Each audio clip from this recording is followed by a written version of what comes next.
The morning sun cast long shadows across the courtyard of Kensington Palace as 10-year-old Prince George walked quietly beside his personal protection officer, Inspector James Mitchell. The boy's school shoes clicked softly against the ancient stone paths that had witnessed centuries of royal footsteps before his own. James had been George's constant companion for 3 years now, a steady presence who had watched the young prince grow from a curious 7-year-old into the thoughtful boy he was becoming. George paused near the garden fountain, watching the water dance in the early light. He often stopped here during their morning walks, and James knew to give him these moments of peaceful reflection. The prince was different from other children his age, carrying an invisible weight that came with being third in line to the throne. Yet despite the formal protocols that surrounded him, George possessed a natural kindness that touched everyone who spent time with him. "Inspector Mitchell," George said quietly, using the formal address he had been taught, though his voice carried genuine warmth. "Do you ever wonder what it would be like to have a normal job?" James smiled, adjusting his position to maintain his protective stance while engaging with the boy's question. "What do you mean by normal, Your Royal Highness?" George picked up a small pebble and tossed it gently into the fountain, watching the ripples spread outward. "I mean like working in a shop or driving a bus or teaching children. Jobs where you go home to your family every night and don't have to worry about protecting someone else all the time." The question caught James off guard. In his 15 years of royal protection service, he had grown accustomed to the formal distance that his role required. Yet George had always been different, asking thoughtful questions that revealed a wisdom beyond his years. The boy seemed genuinely curious about the lives of the people who served his family, often inquiring about their families, their hobbies, and their dreams outside the palace walls. "I suppose everyone wonders about different paths sometimes," James replied carefully, maintaining his professional demeanor while acknowledging the prince's genuine interest. "But I find great purpose in my work here." George nodded slowly, his young face serious as he considered this response. He had noticed things that perhaps others missed. The way Inspector Mitchell's eyes sometimes grew distant during long palace events, the careful way he spoke about his daughter's school plays that he often missed due to duty, the photographs in his wallet of family gatherings he could only attend when his schedule permitted. The palace bells chimed 8 o'clock, signaling the start of another day filled with tutoring sessions, protocol lessons, and carefully orchestrated public appearances. As they walked back toward the main building, George's mind was already working on something that had been troubling him for weeks. He had begun to understand that the people who dedicated their lives to serving his family often sacrificed their own dreams and family time in the process. During his morning mathematics lesson with his tutor, George found it difficult to concentrate on algebraic equations. His thoughts kept returning to Inspector Mitchell and the other staff members who had become such important parts of his daily life. Mrs. Henderson, the elderly housekeeper who had worked at the palace for 30 years, always spoke lovingly of her grandchildren whom she saw only on weekends. Thomas, the young footman who helped serve meals, had mentioned his desire to study architecture, but seemed resigned to his current position. These observations had been accumulating in George's mind, creating a growing awareness of the complex human cost of royal service. He understood that these people chose their positions willingly, but he was beginning to grasp that choice and genuine freedom were not always the same thing. The prince was learning that with privilege came responsibility, not just to his future subjects, but to those who served his family with loyalty and dedication. After lunch, George requested a private meeting with his father, Prince William. Such formal requests were unusual for the boy, who typically shared his thoughts during their regular family time. William agreed, curious about what had prompted such seriousness in his eldest son. In his father's study, surrounded by official portraits and symbols of royal duty, George sat straight in his chair, his hands folded neatly in his lap. The weight of what he wanted to discuss felt enormous, but he had been raised to speak honestly about matters that concerned him. "Father," George began, his voice steady despite his nervousness, "I've been thinking about the people who work for us, especially Inspector Mitchell. I don't think he's truly happy." William leaned back in his chair, studying his son's earnest expression. George had always been perceptive, but this conversation suggested a level of emotional intelligence that both impressed and concerned his father. The boy was growing up perhaps too quickly, already sensing the complex moral dimensions of their privileged position. "What makes you think that, George?" William asked gently, recognizing that this was an important moment in his son's development. George took a deep breath before responding, organizing his thoughts with the careful consideration he had been taught. He talks about his family differently than he talks about his work. When he mentions his daughter's school events or his wife's birthday dinners, his whole face changes. He looks lighter, but when he's working, even though he's very good at his job, there's something sad in his eyes. The prince paused, then continued with the directness that characterized his personality. "I think he stays because he feels responsible for me, not because it's what he truly wants to do with his life. And I don't want people to sacrifice their happiness just because they feel obligated to serve our family." William felt a surge of pride mixed with concern as he listened to his son's words. George was demonstrating exactly the kind of thoughtful leadership that would serve him well as a future king. But he was also grappling with moral complexities that most children his age never had to consider. The conversation revealed that George was already thinking like a leader who understood that true authority came with genuine care for others' well-being.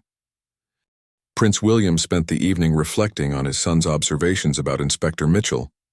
George's words had struck a chord that resonated deeply with William's own experiences growing up in the royal family.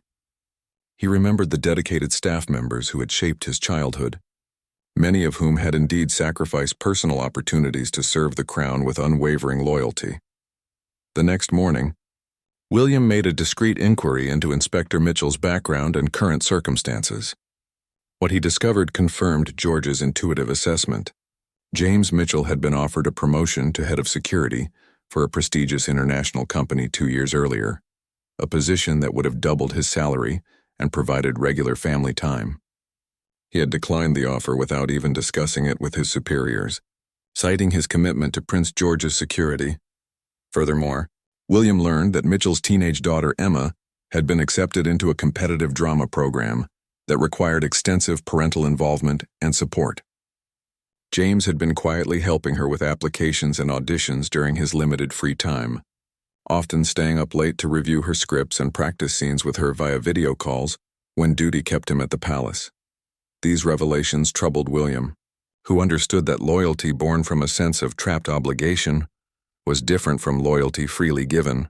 He also recognized that his son had somehow intuited these complex emotions and circumstances without being told, demonstrating an emotional maturity that both impressed and concerned him. During George's afternoon history lesson, the young prince found himself studying past monarchs who had been remembered for their compassion toward their subjects and servants. He read about kings and queens who had implemented reforms to improve working conditions, who had recognized the humanity and dignity of those who served them, and who had understood that true leadership meant caring for people's well-being, beyond their utility to the crown. These historical examples reinforced George's growing conviction that something needed to be done about Inspector Mitchell's situation. The prince began to formulate a plan, understanding that any action he took would need to be subtle and respectful, allowing the inspector to maintain his dignity while creating an opportunity for him to pursue his own happiness. George's plan began with careful observation and gentle conversation. During their daily walks, he started asking Inspector Mitchell more specific questions about his family and interests. He learned that James had always dreamed of opening a small security consulting firm that would allow him to work with clients while maintaining a better work-life balance. The inspector spoke passionately about training programs he wanted to develop for personal protection officers, innovative security technologies he had researched, and his vision for a more humane approach to protection services. Most importantly, George discovered that Inspector Mitchell's wife, Sarah, had been battling a chronic illness that required frequent medical appointments and emotional support. James had been managing this stress largely alone, unable to request schedule changes that might compromise his royal duties. The prince realized that his protection officer was carrying burdens far beyond his professional responsibilities. Armed with this knowledge, George approached his mother, Catherine, seeking her guidance on how to address such a delicate situation. Catherine had always been his closest confidant for matters involving other people's feelings and appropriate social responses. "Mom," George said as they sat together in the palace garden, "what would you do if you knew someone was unhappy but felt trapped by loyalty and obligation?" Catherine set down her book and gave George her full attention, recognizing the seriousness in his voice. She had noticed her son's growing preoccupation with moral questions lately, and was proud of his developing conscience, even as she worried about the weight he seemed to be carrying. "That's a very complex situation, George," she replied thoughtfully. "Sometimes the kindest thing we can do is create opportunities for people to make their own choices freely, without pressure or obligation." George nodded, processing this wisdom. "But what if they feel too loyal to take those opportunities even when they really want to?" Catherine smiled at her son's perceptiveness. "Then perhaps we need to find a way to show them that their loyalty is actually better served by pursuing their own happiness. Sometimes the greatest gift we can give someone is permission to put their own well-being first." This conversation provided George with the framework he needed to refine his plan. He understood that Inspector Mitchell would never voluntarily request a transfer or resignation, viewing such action as abandonment of duty. Therefore, George would need to create circumstances that would make such a change feel not only acceptable, but necessary for the inspector's own growth and family responsibilities. Over the following weeks, George began implementing his subtle strategy. He started expressing interest in different aspects of royal security, asking Inspector Mitchell to explain various protocols and procedures in detail. During these conversations, George would mention how impressed he was by the inspector's knowledge and innovative ideas, suggesting that such expertise deserved a wider platform. The prince also began speaking more frequently about the importance of family, sharing stories about his own siblings and asking James about his daughter's drama activities. George made sure to express genuine interest in Emma's progress and achievements, asking to see videos of her performances and praising her talent enthusiastically. These conversations served a dual purpose. They allowed George to demonstrate his genuine care for Inspector Mitchell's family, while also highlighting the opportunities and experiences that James was missing due to his royal duties. The prince was careful to never directly suggest that the inspector should consider other options, instead simply creating space for James to reflect on his own priorities and dreams. George's approach was working, but slowly. He could see Inspector Mitchell beginning to open up more about his personal aspirations and family concerns. The man's professional facade was gradually giving way to more honest expressions of his hopes and worries. Most significantly, James began to speak more openly about his daughter's upcoming graduation and his desire to be more present. For her final year of secondary school, the breakthrough came when Inspector Mitchell mentioned that Emma had been offered a scholarship to study at a prestigious drama academy in London, but the program required intensive family involvement and support that his current position made impossible. George could see the conflict playing out in the inspector's expression, pride in his daughter's achievement mixed with frustration at his inability to fully support her dreams. This was the moment George had been waiting for, the opening that would allow him to act decisively, while maintaining the appearance of spontaneous concern rather than calculated intervention. The opportunity George had been waiting for presented itself on a rainy Thursday afternoon in November. Inspector Mitchell had just received a phone call from his wife about Emma's scholarship interview, which had been scheduled for the same day as an important royal engagement that required his presence. George watched as the inspector's face showed a brief moment of conflict before he professionally confirmed his availability for duty, setting aside his personal concerns without hesitation. That evening, George requested another private meeting with his father. This time, however, he came prepared with a carefully thought-out proposal that demonstrated remarkable maturity and strategic thinking for someone his age.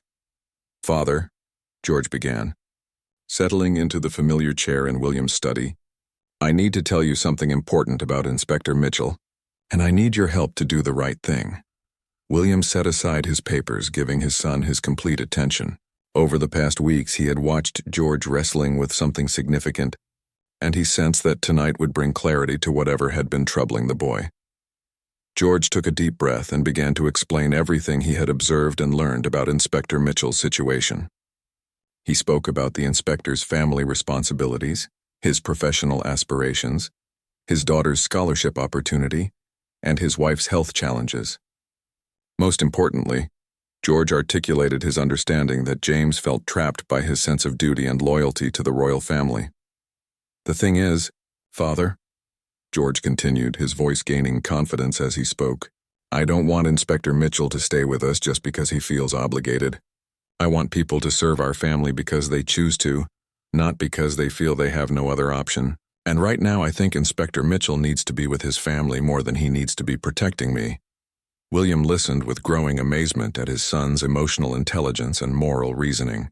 George was demonstrating exactly the kind of leadership qualities that would serve him well as a future monarch.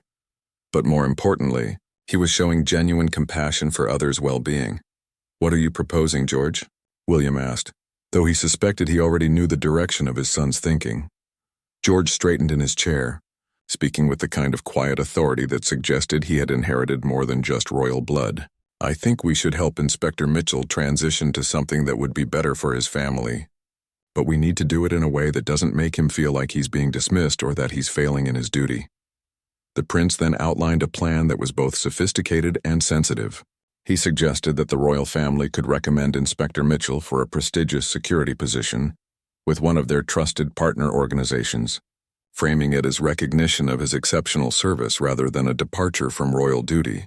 This would allow James to maintain his professional reputation while pursuing better work-life balance and family involvement. Furthermore, George proposed that they could arrange for a gradual transition period during which Inspector Mitchell could train his replacement while slowly reducing his own responsibilities.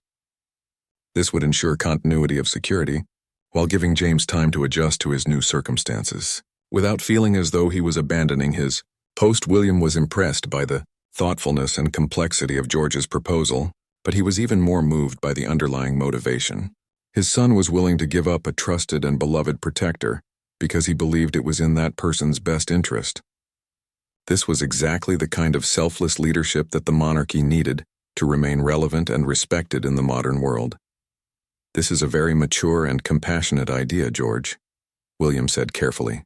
"But you understand that this means you'll need to adjust to a new protection officer, someone you don't know and haven't built a relationship with?" George nodded solemnly. "I know it will be different and I'll miss Inspector Mitchell, but I think missing someone because they're happier somewhere else is better than keeping them when they need to be somewhere else. Besides, he's taught me a lot about being strong and responsible. I should be able to handle changes like this." This response revealed the depth of George's character development. He was learning that real strength sometimes meant letting go of people and things that provided comfort and security, especially when holding on would be selfish or harmful to others. William spent the next several days discreetly exploring options that could fulfill George's vision. He reached out to security firms and corporate partners who might benefit from Inspector Mitchell's expertise and experience. He also consulted with palace personnel administrators about the best way to approach such a sensitive transition. Meanwhile, George continued his regular interactions with Inspector Mitchell, being careful not to reveal any hint of the plans being developed on his behalf.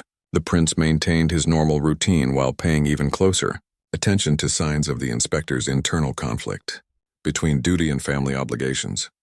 The breakthrough came when William discovered that Buckingham Security International, a firm that provided protection services for diplomatic missions and high-profile corporate clients, was actively seeking an experienced team leader with royal protection background. The position offered excellent compensation, flexible scheduling, and the opportunity to develop training programs, exactly matching Inspector Mitchell's professional interests and family needs. Even better, the firm's director was a former royal protection officer himself, who understood the unique skills and dedication that such service required.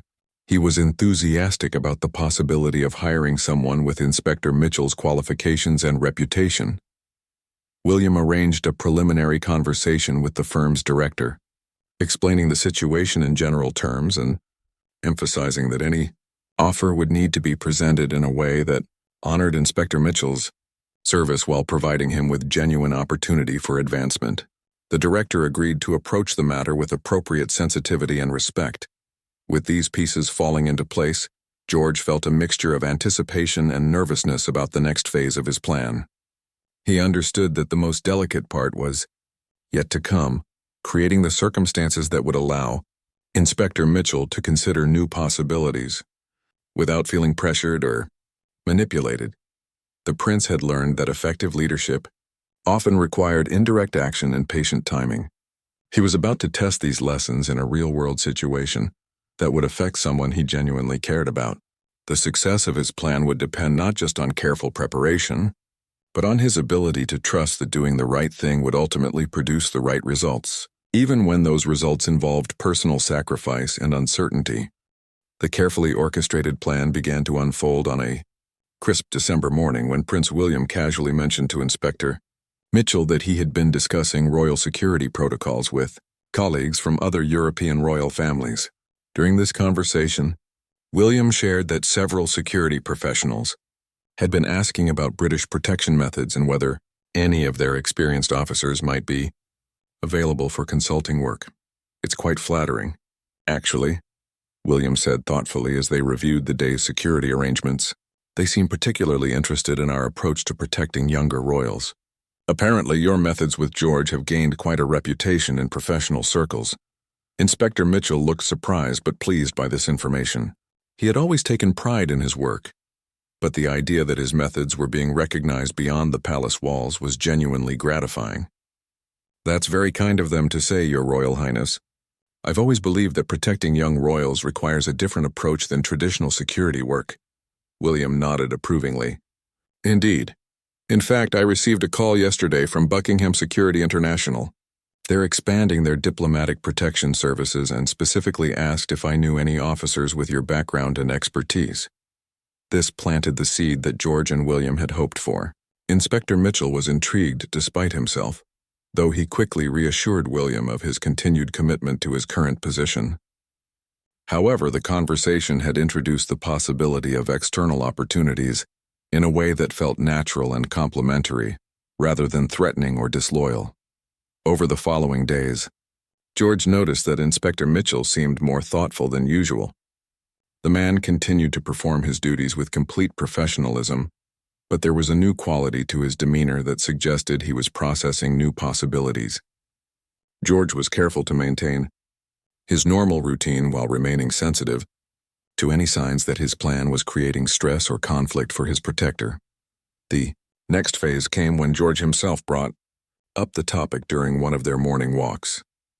With the innocent curiosity that had always characterized their conversations, George asked Inspector Mitchell about his thoughts on training other protection officers. "I've been thinking about what Father said about other security people wanting to learn from you," George said as they paused by the fountain. "Do you think you would enjoy teaching other people how to do protection work?" Inspector Mitchell smiled at the question, clearly touched by George's interest in his professional development. "I think I would, actually. There's something satisfying about passing on knowledge and helping people develop skills that could protect others. I've always had ideas about how training programs could be improved." George encouraged this line of thinking with the kind of enthusiastic questions that came naturally to him. He asked about specific training methods, innovative approaches to security challenges, and Inspector Mitchell's vision for preparing the next generation of protection officers. These conversations allowed James to articulate dreams and ambitions that he had rarely discussed with anyone. Most significantly, George began to understand that Inspector Mitchell's frustration with his current position wasn't just about family time. It was also about feeling that his expertise and ideas were underutilized within the constraints of his current role. The inspector had innovative thoughts about security protocols, training methodologies, and professional development that could benefit the entire industry if given the right platform. This revelation added another dimension to George's motivation. He wasn't just helping Inspector Mitchell escape an uncomfortable situation. He was potentially helping unlock the man's professional potential in a way that could benefit many other people. The prince began to see his plan as serving a larger good beyond just one family's happiness. The pivotal moment came during the second week of December when Inspector Mitchell received an unexpected phone call. The director of Buckingham Security International had been given permission to contact James directly, ostensibly based on recommendations from unnamed sources within royal protection circles. George happened to be nearby when Inspector Mitchell took the call, and he watched as the man's expression shifted from polite professional interest to genuine excitement. The caller was describing exactly the kind of position that aligned with Inspector Mitchell's stated interests and family needs, a senior training director role that would involve developing programs mentoring junior officers and working with international clients on flexible schedules.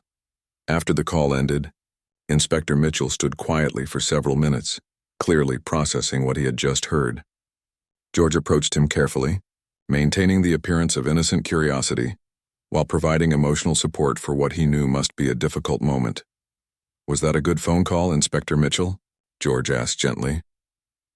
James looked down at the young prince with an expression that mixed gratitude, confusion, and something approaching wonder. "It was unexpected, Your Royal Highness. Someone has recommended me for a position that I never would have imagined was possible." George nodded seriously. "Sometimes good things happen when we least expect them. Do you think it might be something you would want to do?" The question hung in the air between them, loaded with implications that both understood but neither directly acknowledged. Inspector Mitchell was being given permission to consider his own happiness and professional fulfillment, something that had seemed impossible within the constraints of royal service. "I would need to think about it very carefully," Inspector Mitchell replied slowly. "My first responsibility is to ensure your safety and security. I couldn't consider any changes that might compromise that." This response revealed exactly the loyalty and sense of duty that George had expected. But it also showed that Inspector Mitchell was beginning to consider possibilities he had previously dismissed. The prince understood that the next few days would be crucial in helping his protector work through the complex emotions and practical considerations involved in such a significant life change. That evening, George shared this development with his parents, expressing both satisfaction that the plan was working and concern for Inspector Mitchell's emotional state. The prince had learned that helping someone required patience with their internal process, even when the right path seemed obvious from the outside. Catherine praised George for his sensitivity to Inspector Mitchell's feelings and his understanding that people needed time to adjust to new possibilities. William was impressed by his son's strategic thinking and his genuine concern for maintaining the inspector's dignity throughout the Sioux process. The family agreed that the next phase would require careful timing and possibly some additional encouragement to help Inspector Mitchell overcome his instinctive reluctance to prioritize his own needs over his sense of duty to the crown. The week following Inspector Mitchell's unexpected job offer was filled with an undercurrent of tension that George could sense even as normal palace routines continued unchanged. James performed his duties with his usual professionalism, but George noticed subtle signs of internal struggle, moments of distraction during routine security checks, longer pauses when reviewing daily schedules, and a quality of preoccupation that suggested serious decision-making was taking place beneath the surface. George understood that Inspector Mitchell was wrestling with competing loyalties and responsibilities. The opportunity presented by Buckingham Security International represented everything the man had dreamed of professionally and personally, but accepting it would mean leaving a position that he had come to see as both an honor and a sacred trust. During this delicate period, George made a decision that demonstrated remarkable emotional maturity. Rather than pushing forward with his plan or offering direct advice, he chose to create space for Inspector Mitchell to process his feelings and reach his own conclusions. The prince continued their normal interactions, while being especially attentive to his protector's emotional state. The breakthrough came on a quiet Saturday afternoon when Inspector Mitchell received a phone call from his daughter, Emma. George was reviewing homework in a nearby study room when he heard James speaking in the hallway, and the conversation provided the emotional clarity that all the professional considerations had failed to achieve. Emma was calling to share exciting news about her drama program and to express her disappointment that her father would miss yet another important milestone due to his work obligations. George could hear only one side of the conversation, but Inspector Mitchell's responses revealed the depth of his internal conflict. "I know, sweetheart, and I'm so proud of you," James said, his voice thick with emotion. "I wish things were different. No, you're not asking too much. Yes, I think about it every day." When the call ended, Inspector Mitchell stood in the hallway for several minutes, clearly overwhelmed by the conversation.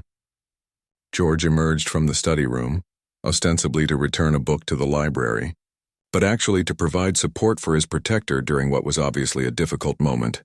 "Inspector Mitchell," George said softly, "is everything all right with your family?" James looked down at the young prince with an expression that was both grateful and conflicted. Emma has been accepted into an advanced program that could really help her career, but it requires more family involvement than my current position allows. George nodded thoughtfully, then said something that would prove to be the decisive moment in Inspector Mitchell's decision-making process. My grandmother always told me that the greatest gift we can give the people we love is our presence during the moments that matter most to them. Maybe Emma needs you to be there for her dreams right now. This simple statement, delivered with the innocent wisdom that had always characterized George's observations, crystallized everything that Inspector Mitchell had been struggling to articulate. The prince was giving him permission to prioritize his daughter's needs without framing it as abandonment of duty or failure of loyalty. "You're very wise for someone your age." "Your Royal Highness," Inspector Mitchell replied quietly. "Perhaps too wise." George smiled with the kind of gentle understanding that had always marked their relationship. "I learned from watching you, Inspector Mitchell. You taught me that being responsible means making hard choices for the right reasons, even when those choices are difficult." That evening, Inspector Mitchell made two important phone calls. The first was to his wife Sarah, sharing the job opportunity and his growing conviction that accepting it might be the right choice for their family. The second call was to the director of Buckingham Security International, requesting a formal meeting to discuss the position in detail. Both conversations went better than James had dared to hope. Sarah was supportive and excited about the possibility of having her husband more available for family responsibilities, especially given her own health challenges. The director of Buckingham Security was enthusiastic about meeting and emphasized that the position had been designed specifically with James's qualifications and experience in mind. These positive responses helped Inspector Mitchell begin to see that accepting the new position wasn't a betrayal of his current responsibilities, but rather a natural progression that could benefit everyone involved. He would be able to use his expertise to train other protection officers, potentially improving security services across the industry, while also being more present for his family's important moments. However, Inspector Mitchell still faced the challenge of formally requesting release from his royal duties without appearing disloyal or ungrateful. This was where George's final intervention proved crucial. On Monday morning, George approached his father with a request that completed the careful orchestration of Inspector Mitchell's transition. The prince asked William to consider recommending Inspector Mitchell for the position at Buckingham Security International as recognition of his exceptional service and expertise. "I think Inspector Mitchell would be really good at training other people to protect royal families," George explained earnestly. "And if he stays here just because he feels obligated, he might start to resent it instead of choosing it. I would rather have someone protecting me who wants to be here than someone who feels trapped here."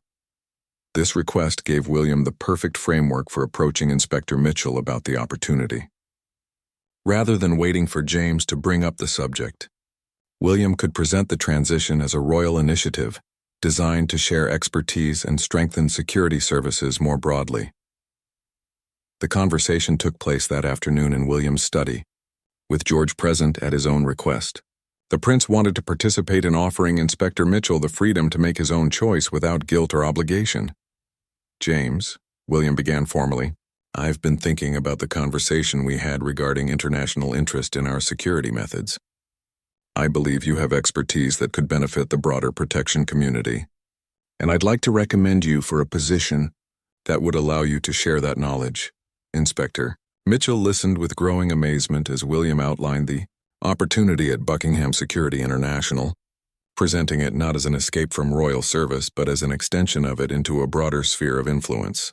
The prince emphasized that such a transition would be viewed as a complement to the quality of training and experience that royal service provided. George added his own perspective with characteristic directness. "Inspector Mitchell, I think you would be helping more people by teaching other protection officers than by staying here with just me. And I think your family needs you to have more flexibility right now." The combination of royal encouragement and George's personal blessing gave Inspector Mitchell the permission he needed to accept the opportunity without feeling that he was abandoning his duty. For the first time in weeks, James allowed himself to imagine a future where professional fulfillment and family responsibility could coexist harmoniously. Inspector Mitchell's acceptance of the position at Buckingham Security International marked the beginning of a carefully planned transition period that would extend over 6 weeks. This timeline was designed to ensure continuity of protection for Prince George, while allowing James to train his replacement and gradually adjust to his new circumstances. The transition also provided George with time to process the emotional reality of losing someone who had become much more than just a professional protector. The selection of Inspector Mitchell's replacement became a collaborative process that reflected the mature relationship George had developed with security protocols. William involved his son in reviewing candidates, recognizing that George's comfort with his new protector would be crucial for effective security coverage. The prince asked thoughtful questions about each candidate's background, experience with children, and communication style, demonstrating that his cooperation in Inspector Mitchell's departure didn't mean he was indifferent to the quality of his ongoing protection. The chosen replacement was Inspector Sarah Chen, an accomplished protection officer with extensive experience in diplomatic security and a background in child psychology. Her approach to protection work emphasized building trust and communication rather than maintaining formal distance, qualities that aligned well with George's preference for authentic relationships with the people around him. During the overlapping weeks when both inspectors were present, George had the opportunity to observe the professional mentoring relationship that developed between James and Sarah. Inspector Mitchell shared not only technical knowledge about security protocols but also insights into George's personality, preferences, and communication patterns that would help Sarah build an effective working relationship with the young prince. These observations provided George with a deeper understanding of how thoughtful transitions could benefit everyone involved. He watched Inspector Mitchell take obvious pride in preparing Sarah for success, demonstrating that leaving a position responsibly could be an act of service rather than abandonment. The prince learned that good leadership sometimes meant ensuring that one's departure strengthened rather than weakened the organizations and relationships left behind. As the transition progressed, Inspector Mitchell's demeanor gradually lightened in ways that confirmed George's initial assessment of the man's unhappiness. James began speaking more openly about his excitement regarding his new position and his relief at being able to support his family more effectively. His conversations about Emma's drama program became animated and hopeful, rather than tinged with frustration and guilt. Most significantly, Inspector Mitchell started sharing his professional ideas and innovations with enthusiasm that had been notably absent during his years of royal service. He described training programs he wanted to develop, security technologies he hoped to research, and his vision for creating more humane and effective protection protocols. George realized that his decision to facilitate this transition had potentially unlocked benefits that extended far beyond one family's happiness. The emotional culmination of the transition period came during George's final week with Inspector Mitchell as his primary protector. The prince had been dreading this moment, knowing that saying goodbye to someone who had played such an important role in his daily life would be genuinely difficult. However, he was determined to handle the farewell in a way that honored their relationship, while celebrating Inspector Mitchell's new opportunities. On their last morning walk together, George and Inspector Mitchell followed their familiar route through the palace gardens. But both were acutely aware that this routine was ending. The conversation was initially subdued, with both trying to maintain normalcy despite the emotional weight of the occasion. "Inspector Mitchell," George said finally, "I want you to know that I'm going to miss you, but I'm also really happy for you and your family." James stopped walking and looked down at the young prince with an expression of profound gratitude and affection. "Your Royal Highness, these 3 years with you have been among the most rewarding of my career. You've taught me as much as I've hopefully taught you." George smiled, then said something that revealed the depth of his understanding about the situation they had navigated together. "I think we both learned that caring about someone sometimes means letting them go when they need to grow in different directions." This exchange captured the essence of what had transpired over the previous months. George had demonstrated genuine leadership by prioritizing Inspector Mitchell's well-being over his own comfort and convenience. Inspector Mitchell had learned that accepting opportunities for personal and professional growth didn't constitute betrayal, of duty when those opportunities were offered with genuine support and encouragement. The formal farewell ceremony took place in the presence of Prince William and other senior palace staff, acknowledging Inspector Mitchell's years of dedicated service while celebrating his transition to new responsibilities. George participated in presenting a commendation that recognized James's contributions to royal security and expressed the family's gratitude for his dedication and professionalism. However, the most meaningful exchange occurred privately, when Inspector Mitchell thanked George for what he described as the young prince's wisdom and kindness in helping him recognize that serving others effectively sometimes required serving one's own family first. George accepted this gratitude with the grace that had characterized his handling of the entire situation. "I just wanted you to be happy, Inspector Mitchell," George said simply, "and I wanted your daughter to have her father there for the important moments." In the days following Inspector Mitchell's departure, George adjusted to working with Inspector Chen while processing the mixed emotions that accompanied significant change. He missed the familiar rhythms of his relationship with James, but he also felt genuine satisfaction at having contributed to a positive outcome for someone he cared about. Letters and updates from Inspector Mitchell's new position confirmed that the transition had been successful beyond anyone's expectations.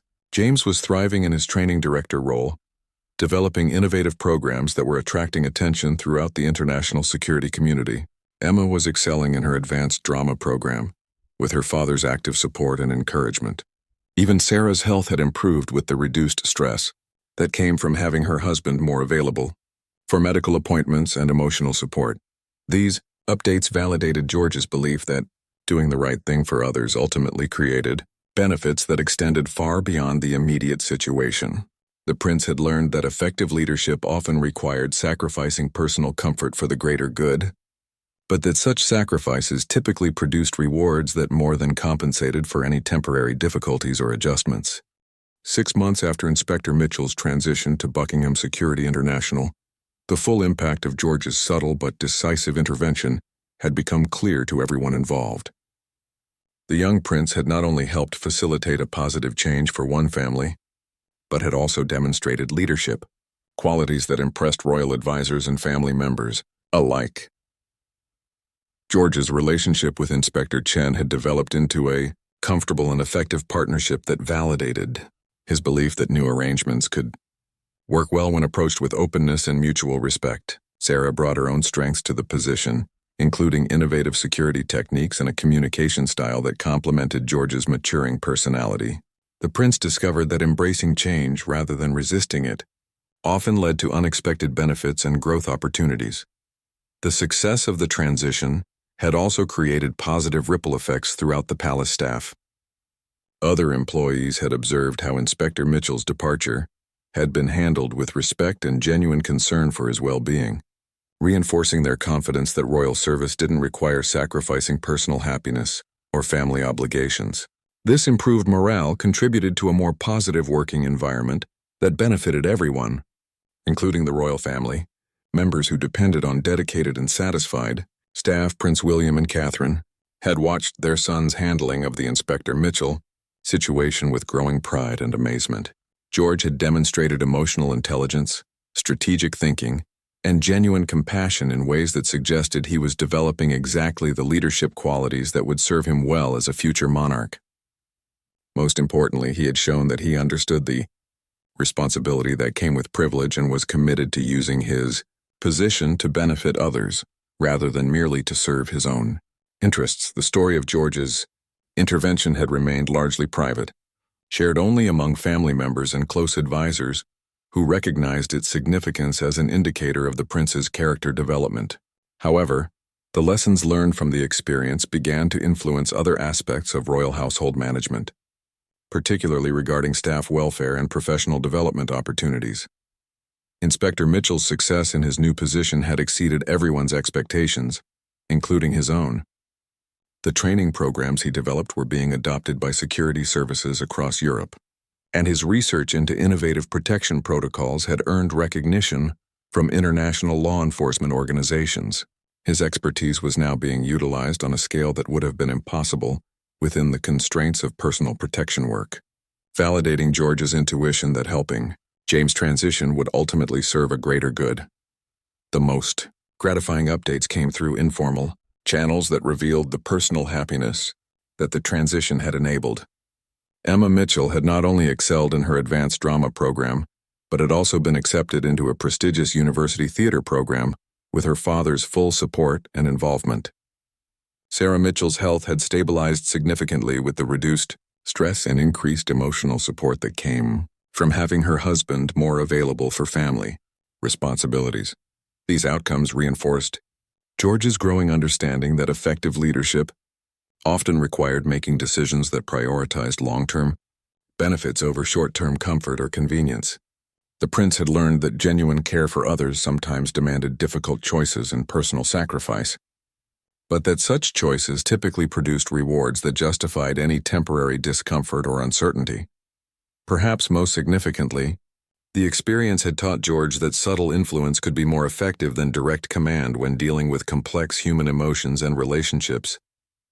His patient, indirect approach to helping Inspector Mitchell recognize and pursue his own best interests had succeeded where more heavy-handed intervention might have failed or created resentment. The lessons from this experience began to shape George's approach to other relationships and responsibilities within the royal household.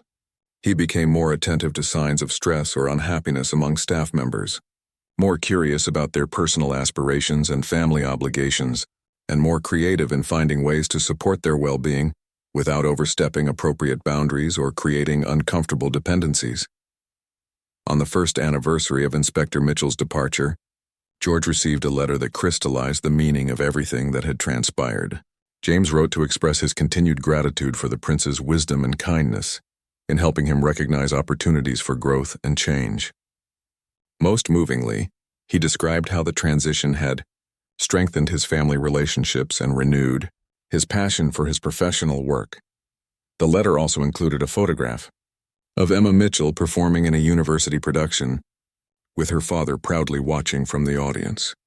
This image captured the essence of what George's intervention had accomplished, enabling someone to be present for the moments that mattered most to the people they loved.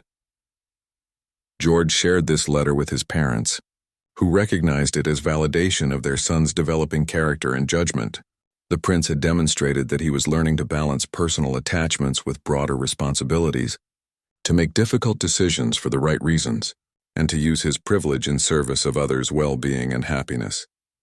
As George continued to mature and prepare for his future role, the Inspector Mitchell experience became a touchstone for understanding what effective leadership could accomplish. The prince had learned that true authority came not from commanding others to serve one's own interests, but from creating opportunities for people to serve their own highest aspirations while contributing to the common good. The story of Prince George's subtle but strong decision would remain largely unknown to the public, but its impact would continue to influence his approach to leadership for years to come. He had discovered that sometimes the most powerful actions were the quietest ones, and that helping others find their own path to happiness and fulfillment was one of the most meaningful ways to exercise the privileges and responsibilities that came with royal birth. In later years, as George took on increasing royal duties and responsibilities, he would often remember the lesson learned from Inspector Mitchell's transition, that genuine leadership required the courage to prioritize others' well-being over one's own comfort, and the wisdom to recognize that letting people go with love and support often strengthened relationships rather than ending them. This understanding would shape his reign as a future monarch who understood that true service meant empowering others to serve their own families, communities, and aspirations with dignity and purpose.